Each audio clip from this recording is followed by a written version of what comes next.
আজকের আলোচিত রচনাটি হলো আজই এ বসন্তে অথবা ঋতু বৈচিত্র্যে বসন্ত। রচনাটির পিডিএফ পেতে ডেসক্রিপশন বক্সে থাকা লিঙ্কটি ক্লিক করুন।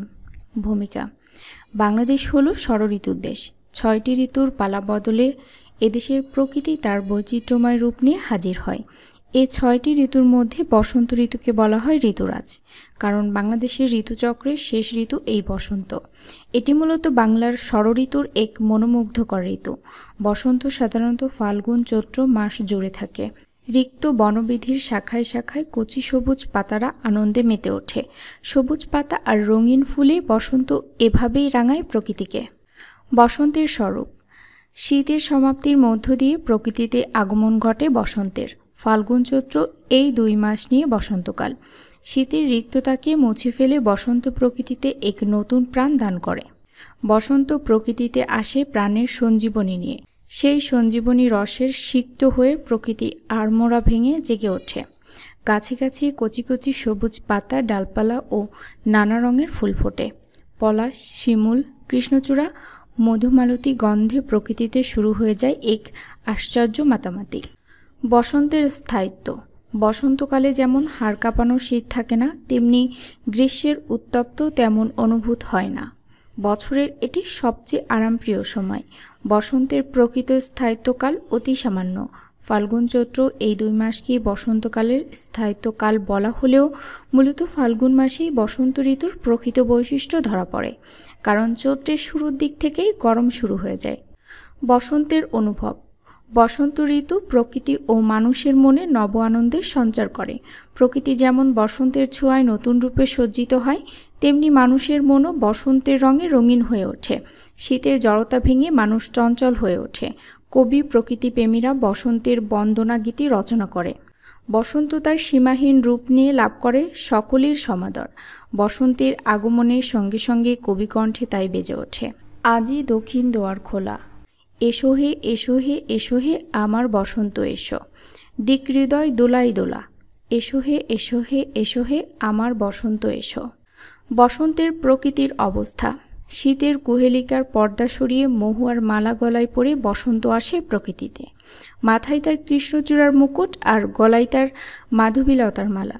যেদিকে দৃষ্টি দেওয়া যায় সেদিকেই যেন অপরূপ রূপে চোখ বিমোহিত হয়। বনে বনে নানা রঙের ফুল ফোটে। দক্ষিণা বাতাসে সেই ফুলের গন্ধে মন ব্যাকুল হয়ে ওঠে। কোকিল এসে বসে গাছের ডালে। ফুলের মন মাতানো সৌরভের মাঝে তার কুহু কুহু স্বর এক গভীর মায়াজালের সৃষ্টি করে। এ মায়াজাল প্রকৃতির অসীম রহস্যের উপলব্ধি আমাদের মনে সৃষ্টি করে।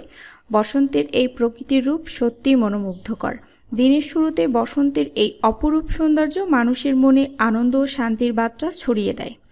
নিজের অজান্তেই মানুষ গেয়ে ওঠে বসন্তের গান। বসন্ত ও কবিমন: কবি ও প্রকৃতিপ্রেমীদের জন্য বসন্তে বয়ে আনে এক নতুন মাত্রা। কবিরা স্বভাবতই প্রকৃতিপ্রেমী। বাংলার কবিদের এদেশের প্রকৃতির সঙ্গে রয়েছে এক মধুর সম্পর্ক। তাদের কবিতায় প্রায়ই উঠে আসে প্রকৃতির বর্ণনা। বাংলাদেশের অনেক কবি বসন্তের রূপে বিমোহিত হয়ে তাকে নিয়ে কবিতা রচনা করেছেন, গান রচনা করেছেন।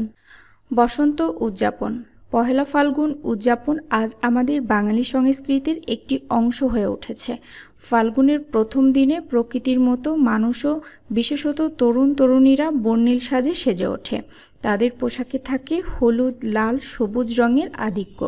বর্তমানে বাংলাদেশের প্রায় অনেক জায়গায় আনুষ্ঠানিকভাবে পহেলা ফাল্গুন উদযাপিত হয়। এ উপলক্ষে আয়োজন করা হয় নানা সাংস্কৃতিক অনুষ্ঠানের। ঢাকা বিশ্ববিদ্যালয়ে প্রায় প্রতি বছর বিভিন্ন বিভাগের শিক্ষার্থীরা সাংস্কৃতিক অনুষ্ঠান আয়োজনের মধ্য দিয়ে বসন্তকে বরণ করে দেয়। আস্তে আস্তে বসন্ত উদযাপনের রীতি দেশের নানা স্থানে ছড়িয়ে যাচ্ছে। পহেলা বৈশাখের মতো পহেলা ফাল্গুনও বাঙালি সংস্কৃতির সাথে আঙ্গাঙ্গিভাবে মিশে যাবে। বসন্তের প্রভাব: বসন্ত ঋতুতে মূলত শীত গ্রীষ্ম কোনোটি প্রচণ্ডতা থাকে না।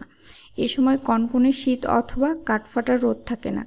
তাই এরকম পরিবেশে মানুষের দেহ ও মনে আসে নতুন উদ্যম। শীতের কঠিন পর্ব কাটিয়ে সবাই প্রাণে নব উদ্দীপনা নিয়ে কাজে লেগে যায়। কিন্তু ঋতু পরিবর্তনের কারণে মানুষ নানা রকম রোগে আক্রান্ত হয়। কলেরা, বসন্ত প্রভৃতি রোগের পাশাপাশি সর্দি জ্বরেও আক্রান্ত হয় অনেকে।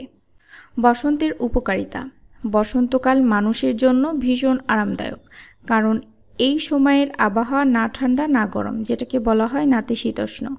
এই সময় নানা ধরনের শস্য ও রসালো ফল পাওয়া যায়।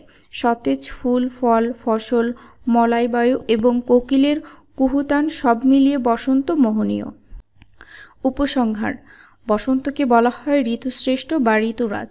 এই নামের সার্থকতা তার সৌন্দর্যের মধ্যেই নিহিত। বসন্ত প্রকৃতির প্রতি আমাদের গভীর আকর্ষণ তৈরি করে। প্রাণ, মন, দৃষ্টি সর্বত্র বসন্ত ছড়িয়ে দেয় তার স্নিগ্ধতা, সৌন্দর্য। বসন্ত মানুষের মনে আনন্দ সঞ্চার করে।